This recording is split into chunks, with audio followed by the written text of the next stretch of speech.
नेता प्रतिपक्ष राहुल गांधी ने देखिए एक बार फिर विदेशी जमीन से देश की चुनावी प्रक्रिया और चुनावी व्यवस्था पर सवाल खड़े कर दिए हैं। जर्मनी के दौरे पर गए राहुल गांधी ने बर्लिन के कॉलेज में आयोजित कार्यक्रम में कहा कि भारत में लोकतंत्र पर हमला हो रहा है, देश की चुनावी व्यवस्था में गड़बड़ी है। राहुल गांधी ने ईवीएम पर भी सवाल उठाए। उन्होंने उस ब्राजीलियन मॉडल का भी जिक्र किया जिसकी फोटो हरियाणा के वोटर लिस्ट में 22 बार पाई गई। राहुल गांधी ने कहा कि हरियाणा में कांग्रेस जीती थी, लेकिन चुनावी व्यवस्था में समस्या की वजह से कांग्रेस को हरा दिया गया। राहुल गांधी ने कहा कि हमारे संस्थानिक ढांचे पर पूरी तरह बीजेपी का कब्जा हो चुका है। राहुल ने सरकार पर खुफिया एजेंसियों सीबीआई और ईडी का हथियारों की तरह इस्तेमाल करने का भी आरोप यहां पर लगाया है। तो ये गंभीर संगीन आरोप राहुल गांधी की तरफ से लगाए गए हैं, लेकिन इतना तय है कि एक बार फिर ये बात सामने आ रही है कि राहुल गांधी आखिर क्यों विदेशी जमीन पर जाकर देश की लोकतांत्रिक व्यवस्था, चुनावी प्रक्रिया पर यूं हमला करते हैं।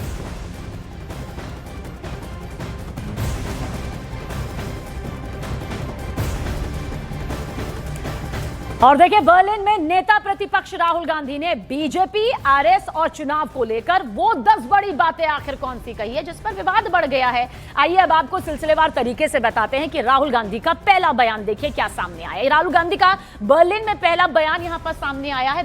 भारत में लोकतंत्र पर हमला हो रहा है, ये राहुल गांधी विदेशी जमीन पर जाकर कह रहे हैं। दूसरा, चुनावी व्यवस्था देश में गड़बड़ी लेकर आ रही है। यह राहुल गांधी का दूसरा बयान है कि देश की जो चुनावी व्यवस्था है ना, उसमें गड़बड़ी है, वो ठीक नहीं है। तीसरा बयान, हमें भरोसा है कि ईवीएम में समस्या है, ये राहुल गांधी विदेशी जमीन पर कह रहे हैं। चौथा बयान, हरियाणा चुनाव में एक ब्राजीलियन मॉडल ने 22 बार वोट किया। पांचवा बयान बर्लिन में देते हैं, हरियाणा में एक महिला ने एक बूथ पर 200 वोट डाले हैं। छठा बयान भी आपको बताते हैं जो राहुल गांधी ने कहा, चुनावी व्यवस्था में समस्या की वजह से कांग्रेस हरियाणा में हारी थी। ये चुनावी व्यवस्था की समस्या यहां पर राहुल गांधी बता रहे हैं और कह रहे हैं कि कांग्रेस जीती थी। सातवां बयान, संस्थानिक ढांचे पर पूरी तरह से बीजेपी का कब्जा है, ये राहुल गांधी विदेशी जमीन पर कह रहे हैं। आठवां बयान कहते हैं खुफिया एजेंसियों सीबीआई और ईडी का हथियारों की तरह इस्तेमाल यहां पर बीजेपी कर रही है। नौवां बयान भी सुन लीजिए, राजनीतिक ताकत बढ़ाने के लिए धार्मिक ताकत का इस्तेमाल किया जा रहा है। और 10वां बयान जो वो बर्लिन में देते हैं, इंडी यानी कि इंडिया गठबंधन के सभी नेताओं को आरएसएस से नफरत है। क्या कुछ राहुल गांधी ने कहा है वो भी आप सुने। Full-scale assault taking place on the institutional framework of our country.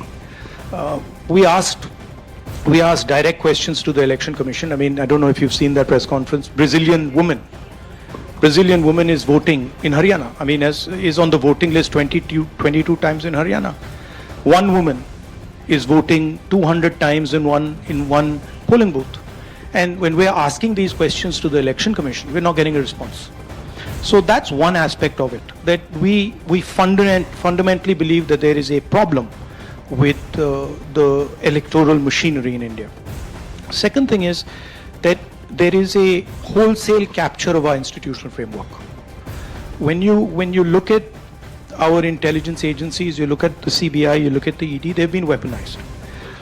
Look at the number of cases that the ED and the CBI have against BJP people. You'll find the answer 0, right? And look at the number of cases they have against people who oppose them, and you'll find that pretty much most of them are political cases. And so there is a weaponization of the institutional framework.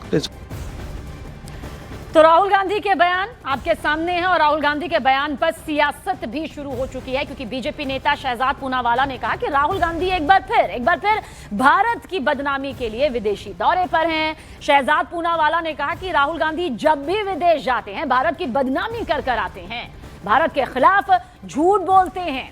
BJP ने कहा कि LOP का मतलब leader of opposition से बदलकर leader of propaganda कर देना चाहिए। चाइना का करो गुणगान, भारत का लगातार करो अपमान, यही बन चुकी है राहुल गांधी की पहचान। और इस बार तो सोरोस के कई सारे लोगों को मिलने के बाद लगातार ये बात उन्होंने की। तो ये रिश्ता क्या कहलाता है? वही सोरोस जो भारत को डिस्टेबलाइज करना चाहता है, उनके लोगों से मिलकर राहुल गांधी इस प्रकार का दुष्प्रचार भारत के खिलाफ फैलाते हैं। ये रिश्ता क्या कहलाता है?